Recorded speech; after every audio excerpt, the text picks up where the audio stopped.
Hey tubers, Bart coming at you. Hydrate. It is Monday, almost afternoon. Got a sweet mail day for you.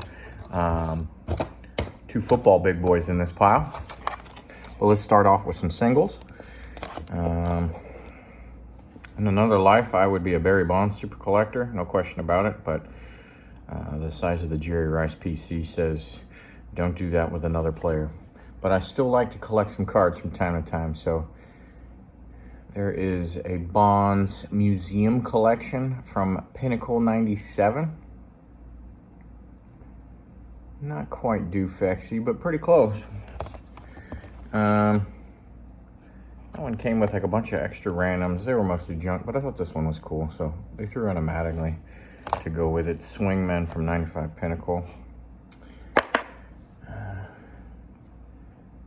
Honestly, they did not make enough good cards of this guy. And sorry, I'm gonna take some tape off there. But got this neat one here. 98 Upper Deck Choice. What is that? Choice Reserve, there we go. And it says that those are the letters that say Choice Reserve, so it's a little refracted.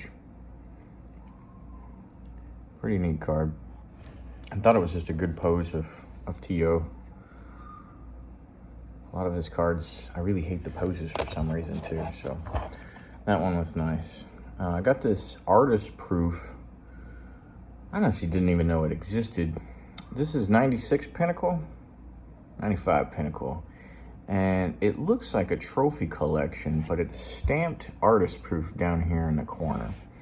And that is Hall of Famer Bryant Young. It's a D tackle that didn't put up crazy stats. You know, his big years were, you know, like a 9.5 sack seasons and 10 sack seasons, not 16s and 17s. So, but he just kept chipping away year after year, doing well and doing big things for an important on defense. So he made the Hall of Fame, but he did not get the Hoppy Love for cards and things. So gotta just hunt a little extra for some of those. And then excited for this. So this is Panini Super Bowl Signatures, and they've been doing these for, I'm gonna go 4 years, maybe 5 years now. And they started out plain flat white, if you will, like this. And then in the last 2 years, they switched to a chrome look, which I was not a big fan of, but I picked up one or two just because they had different players that weren't in the flat one, to include Brent Jones, and one was a John Taylor. Well, 2022, which is now, because football products are super late, a Brent Jones came out in the flat as they brought it back. So that's pretty cool. I just got a Ricky Waters as well. It's on its way. I'm not real sure why I picked it up. It's a Ricky Waters. He was only Super Bowl 29 for us. I already had a Super Bowl 29 from a couple years ago, but this year they issued another one for Super Bowl 29, slightly different pose. So I picked it up, but it is going to look probably a little goofy in the display. But I think this one is card number 16 for that team set, and just the flat whites. So pretty cool. And then some slab time. Picked up this 2005 Topps Verlander. If you're a key baseball Hall of Fame rookie collector, you got to go get this thing. And I think it's very, very well priced for a PSA 10. So I had this in a 9 after I did the big sell-off. You know, I still needed some modern in the PC to connect the whole collection, right? And an 05 is a good spot to connect, you know, an 01 Ichiro to an 08 Kershaw or something. It'd be weird to just have, for your key cards, just have big old 6-7 year gaps and stuff. And this guy's a surefire first ballot at this point. And so as I watch the prices come down a little bit and come back to kind of what they should be, so to speak, I snagged the PSA 10 for a great price. So I'm real happy with that, but not necessarily rare, so I suggest some other folks get after it too. And that's a one for, I'm a big part of the 3,000 strikeout set on PSA as well. So that was a nice little upgrade. You get the top grade, then you get a bonus point for that. So it's like buying an 11 instead of a 10 as far as the PSA set registry goes. I think I had a token 7 that I just paid like pennies for at one point. And the price on this, I just threw a random bid in and won it almost, you know, pretty cheap too. So I got the 8.5 for A-Rod. I want to get a 9 for sure with a nice Lighthouse label, but this can't go wrong. And now that I'm slowly getting my kids into collecting, if I upgrade and it's, you know, there's not huge value in what the previous card was, I can just hook up a kid with it and then it'll be a pretty good start to their PC. And then, I don't know which one to show here first. 2 big boys for football. We'll go old first.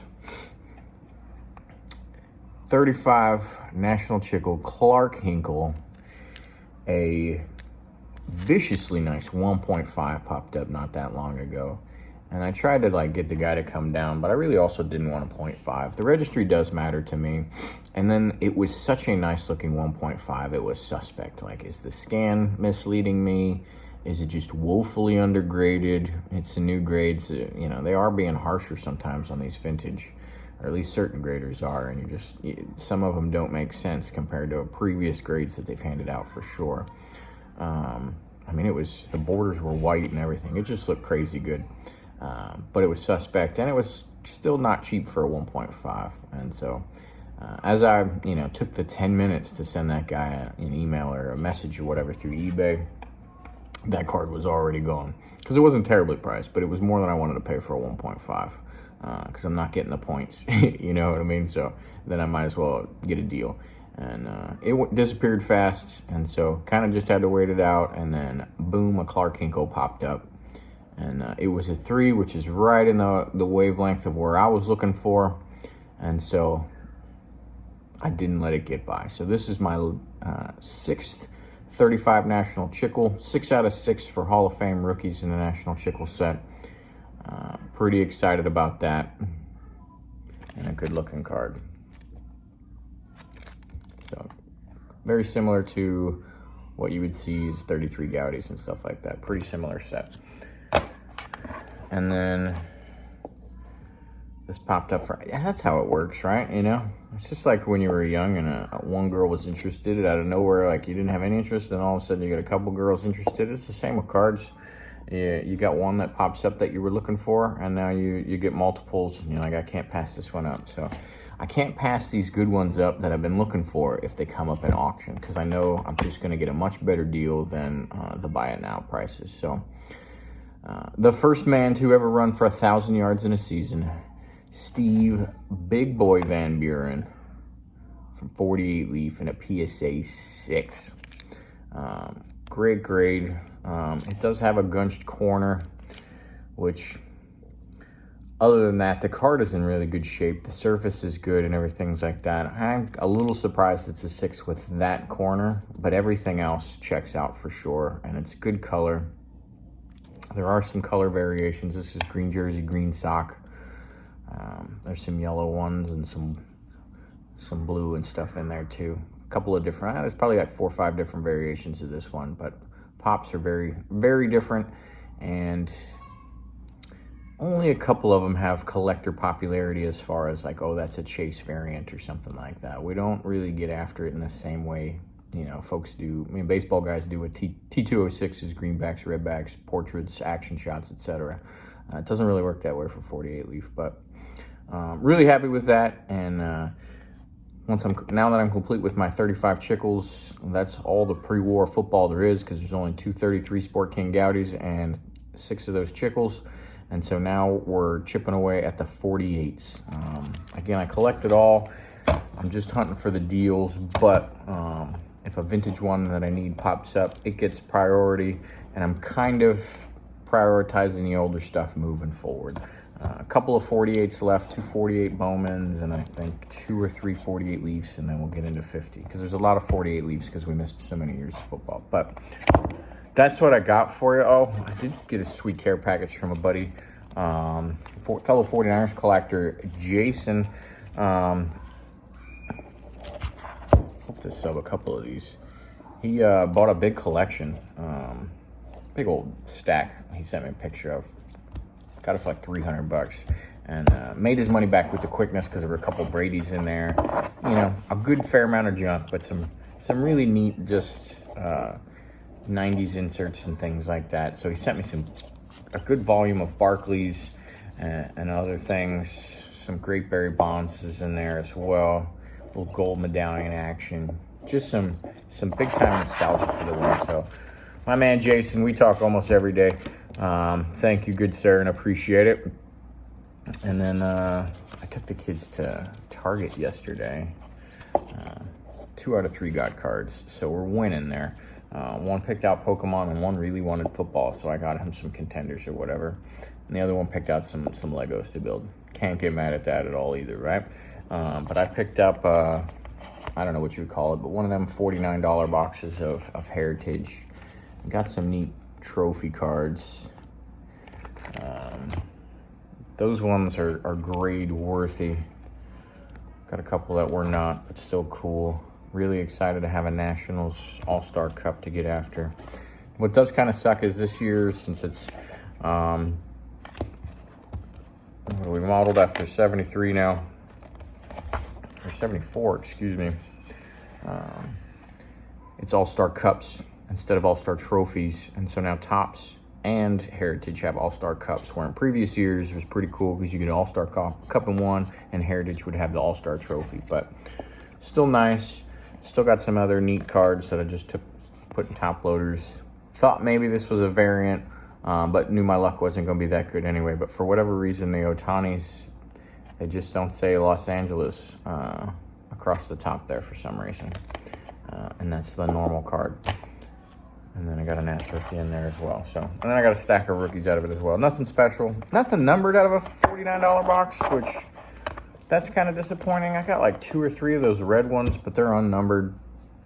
Not chrome or anything like that, just that flat red surface. But that's what I got for you. I should have led with this, but Hobby Palooza was over the weekend. Awesome. Shout out to Bench Clear. Shout out to Mike Baseball Collector for putting that on once again.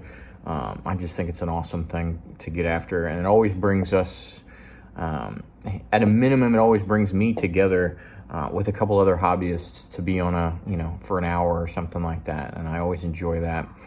I get excited for it. I like to prioritize that. And so I was on with Ray from Philly and Vic, the rookie card collector, talking about the Sports Card Hall of Fame Network. I think they're going on to their 6th year of Baseball Sports Card Hall of Fame. If you remember, me and Scotty Tradition did our first year of the Football Card Hall of Fame back in January, or over the fall we had the votes and things, and then the inauguration or whatever ceremony in there in February, right, for Super Bowl weekend. So that was a lot of fun. We'll continue to do that, but give a sub to the Sports Card Hall of Fame Network to keep appraised of all those events. But pretty cool event, and happy to share some hobby space for an hour, and happy to partake in Hobby Palooza as a whole. So thanks for watching. Till next time. Later.